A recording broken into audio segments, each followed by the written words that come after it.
Okay, so that's a different talk. So that's a talk for people who know Java EE 6. So I'm really sorry if you don't know Java EE 6. Java EE 7 has been out for a few months now, 4 or 5 months.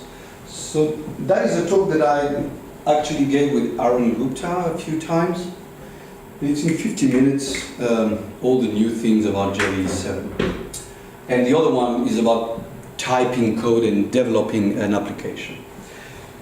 So if you want, I can focus on what we're going to see next, so I don't spend 50 minutes here. I can use 15 or 20 minutes, and then I'll do some typing. So I'll focus on what's new on Java EE 7. Who does Java EE stuff on a day-to-day basis? Okay. 5, 6, 6? Does anybody use Java EE 6 at work? Yes? Okay. 5-ish? Yeah. Okay. So I'm going to talk just about the novelties of EE 7, and not all of them, just the important ones for the next talk. So this is me in the middle, sleeping on my book. I'm a contractor, so I'm my own boss. The interesting things for tonight is I've been part of the JCP since, I know you, since 2006.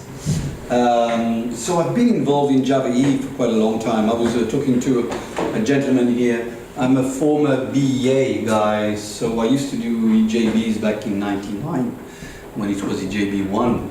I was working with WebLogic. So I've been involved in the Java EE for quite a long time, and in 2006 I joined the JCP, so I actually worked on creating Java EE 6.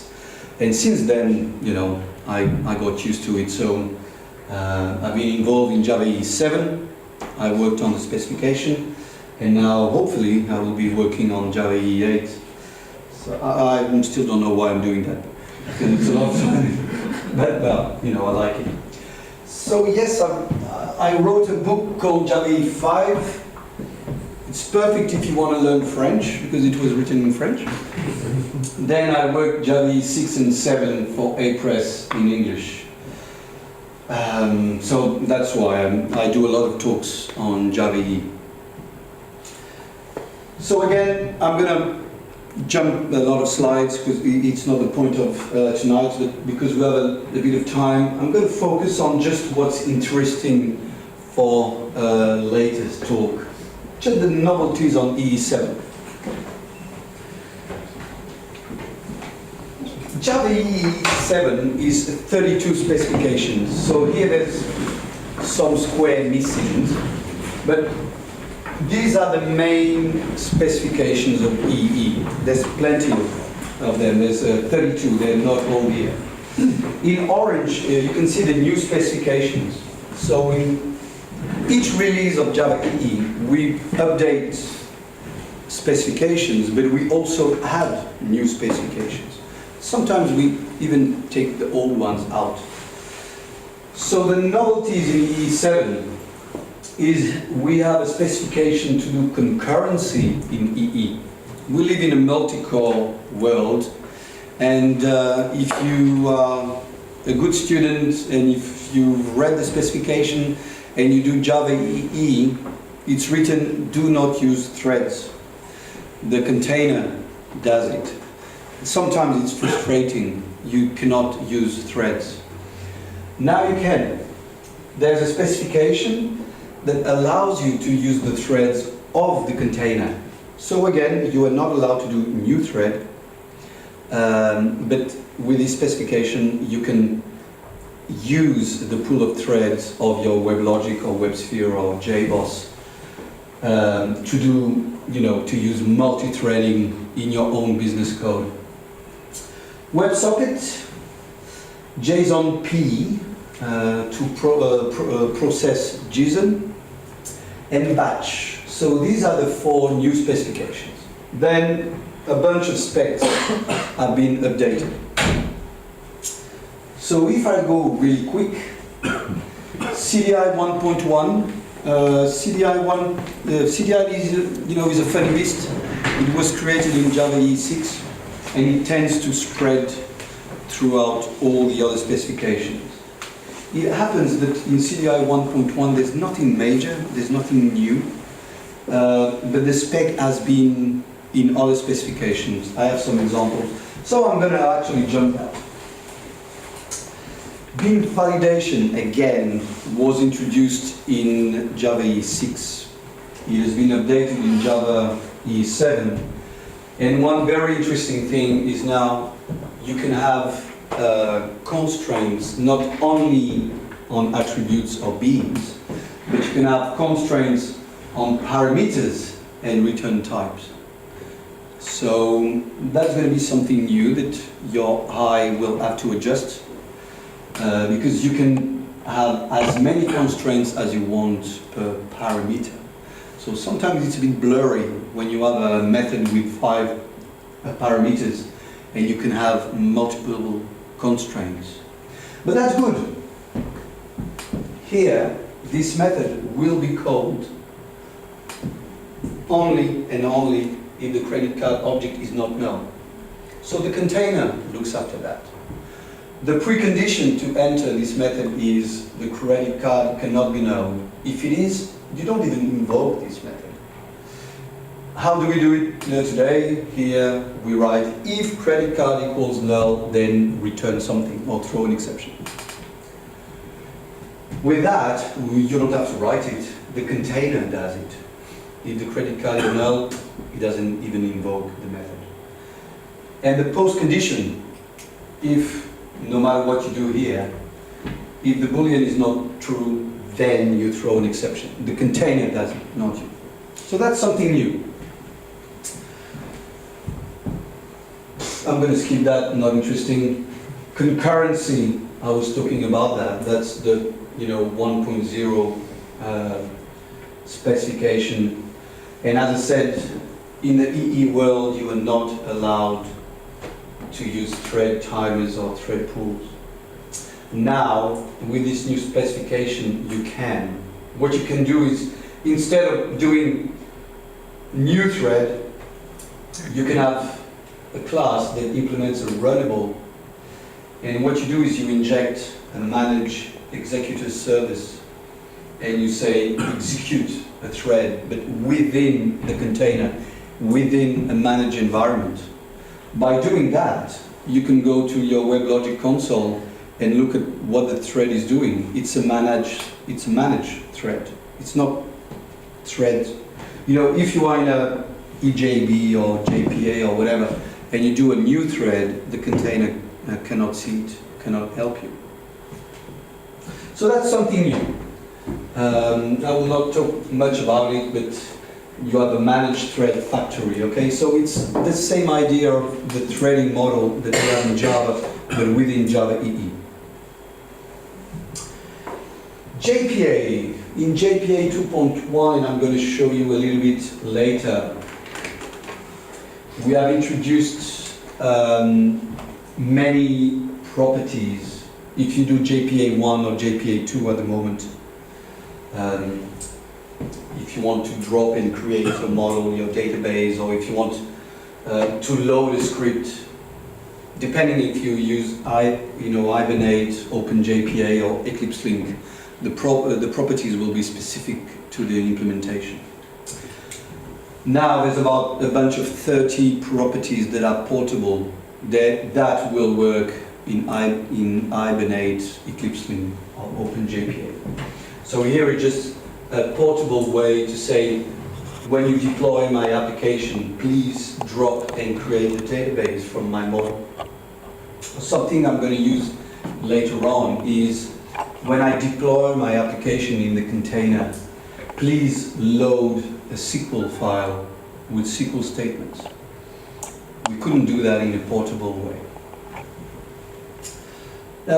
Because we are able to, in a portable manner, to create a database.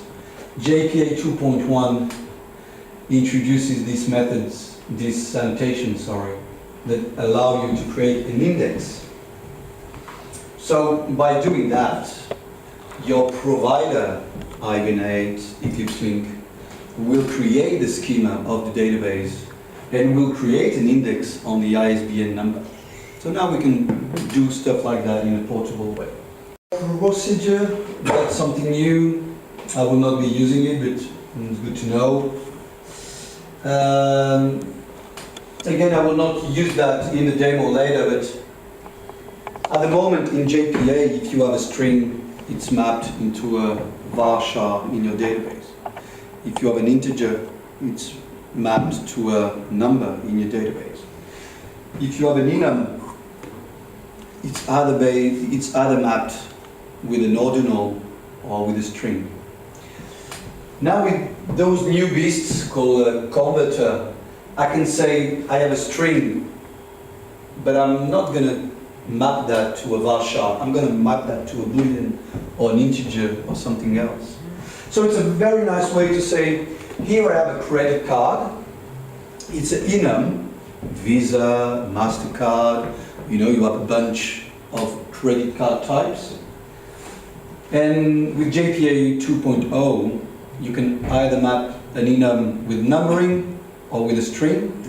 Now you can say, if it's Visa, please map it with a V. If it's MasterCard, map it with an M or stuff like that. Again, this existed in Hibernate, but it wasn't standardized. So now you can use that with JPA 2.1. JTA, that's interesting. JTA, it's a very old specification. It was in Java in J2EE 1.2, so the very first release of Java. It comes from the mainframe, you know. It's just a specification that allows you to do a commit and a rollback from a database, even in a distributed manner, or using the XA protocol. So it's a very old specification. It was created in '99. The last time it was updated was in 2001, and that was it. It has been updated because now you can do something like that. You know, how do you have a transaction? How do you manage a transaction today within Java EE? Using an EJB. That's the only way you do it. You can't do it. No. With Java EE 7, we took all the transaction management from the EJB. We took that out. We put that back in JTA. Created an annotation called @transactional. That will sound familiar for those of you who do Spring on a day-to-day basis. You have this annotation now, and you can take any class, put that annotation, and you will do a commit or rollback in an annotation. Take a POJO, add transactional, and it will commit in the database. Take a servlet, it will work. Take a REST endpoint, it will work. So from Java EE 7 onwards, you are not stuck to EJBs if you want to do transactions. So that's new, that's good. I'll be using that. EJB 3.2, nothing new. So I'll skip that. JMS, who does messaging with the JMS API? Yeah? Okay, not many, that's funny. Because, you know, again, it's a very old spec and it's used quite often. It's for messaging. Like JTA, the last time it was updated was in 2001. For those of you who have used JMS, very powerful, you know, a fantastic technology, but the API is really verbose. You know, to send a message, you need 20 lines of code. So they kept the good old model that works, but created a new API.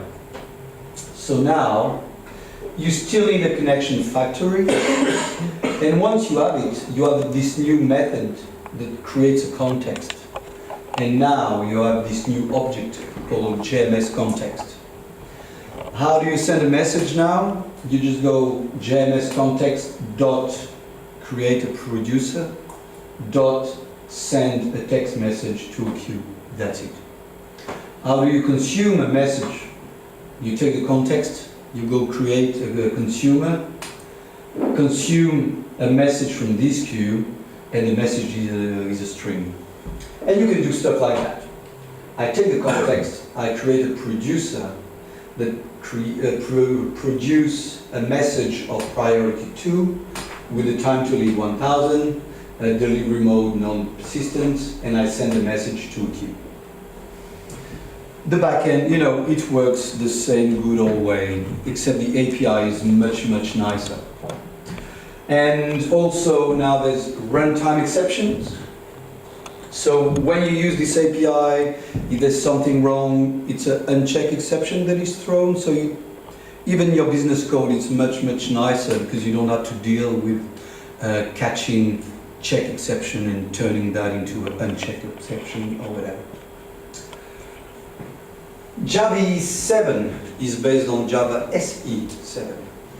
So the JMS API uses the auto-closable. So this is how you create a context from a factory, send a message, and then the factory is closed. You don't even have to call the close method. So that's nice. This is how today you create a context and send a message to a queue rather than 20 lines of code. So that was nice. That's nice. Servlets, won't be talking about it. WebSockets, again, you know, that's a specification now that allows you to do bi-directional communication between a client and a server. I won't talk about that either. But two details. JSF 2.2, I'm going to use a bit of that. Who does web interfaces with JSF? Don't be shy.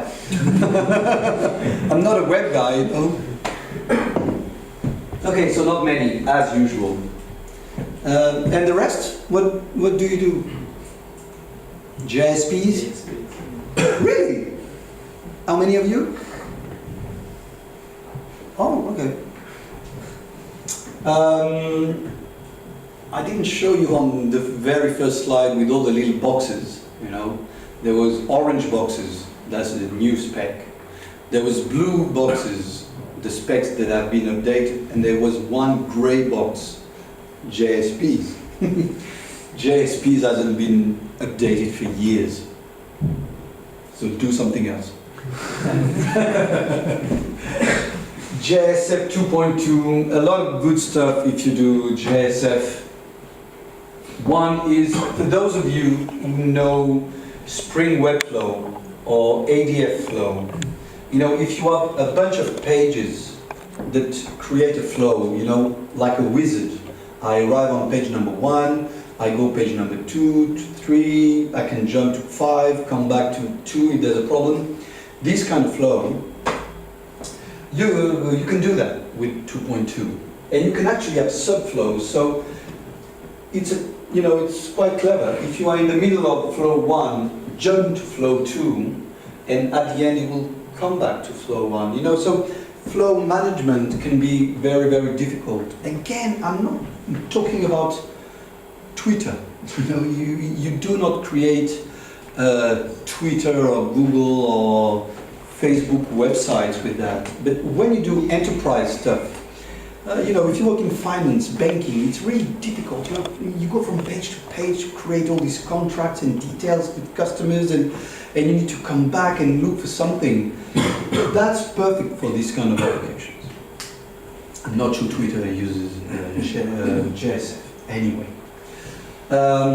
And you have flow scoped.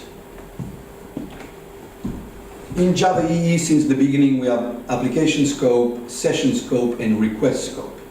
One is too short, the other one is too long, the other one is too boring. So, you know, there's always a bit of problem. Here, with the flow scope, you know, if you have a beam with a flow scope here and here, when you jump from one flow to another one, the container passivates the data from the scope 1. Once the scope 2 is finished, it will destroy what's in flow scope. So, you know, it's much, much clever than an HTTP session scope, sorry. Much shorter, starts here, finishes there. So, again, something new in JSF. I will jump, JSF 2.2, one of the main things is we can do HTML5, and I will show you some HTML5 stuff later. JAX REST 2, I'm going to do that a little bit too. Who does REST stuff? Do you use JAX REST? Jersey? Oh, okay. Well, you know, if you've been using JAX REST 1.1, you know how to create a REST endpoint, a REST service, but you don't know how to consume it. So one of the big things with JAX REST 2.0 is now there's a client API. A bit like in JMS, you have a builder, you create a client, so now you have a REST client. With this client, you target a URL that gives you a web target. From this web target, you can do a get, post, delete with a MIME type, text, JSON, XML, that will return an invocation, and then you invoke it and you get a response. With a response, you can check if it's a 200, 201, 4, 500. And all this clever API can be written like that. So you can go client builder, dot new client, and then you just go dot target, dot request, dot get. So instead of writing these 4 lines of code, you can use this syntax, which is much nicer. And here you can do a get, and it returns the response. And on the response you can get the entity, the body, you can get the status code. But you can also do a get past the type. If it's text plain, it will be a string. If it's XML, it can be an XML document. And it returns you the body. So JAX REST 2.0, the big novelty is we have a client API. JSON P, in Java we have a JAX P, so that's for processing XML. We have a JAX B, that's to bind XML in our POJOs. Same thing is happening in JSON. So now we have a JSON P to process JSON, and I've heard that soon they will start another specification that will be called JSON B. So it will bind a JSON document to a Java class. So JSON P is to process JSON. What can you do with that? You can build a JSON document. So you create an object builder and you go and add leaves or nodes, and you can build your document. So this is how you create a JSON document. Once you have a JSON object, you can stream it either in a string or a stream. So that's a way to build a document, and that's a way to parse a document. You read a JSON file that gives you a JSON parser, and then it's event-based. So you go next, next, next, so it goes from one node to another one. And you go, is it the email, is it this, is it that? It's really similar to JAX P, except the API is much nicer. JAX P is about 7 or 8 years old. This one is brand new and shiny, and the API is much more flexible. Batch, for those of you who write batch, mostly with Spring Batch, because they're all by hand, there's a new spec. So now you can write batches in using this specification. Go and have a look. I'll just show you the first slide. If you use Spring Batch, it's mostly a copy-paste. Everything, you know, all the ideas, except if they, you know, they might have different names, but here you have a repository of jobs, so you know what's happening in the system. You have a job operator that's going to start a job, cancel a job, check if the job has finished or not. A job is made of several steps. First go to the database, then do this, then do that. Each step can read data from a file, from a database, process data, and then write it. And all that with XML, so you can describe your batch, you can do steps in parallel, you can join, so you can wait for step 1 and step 2 to finish before doing step 3. So for those of you who do batch processing, check that, it's really worth it.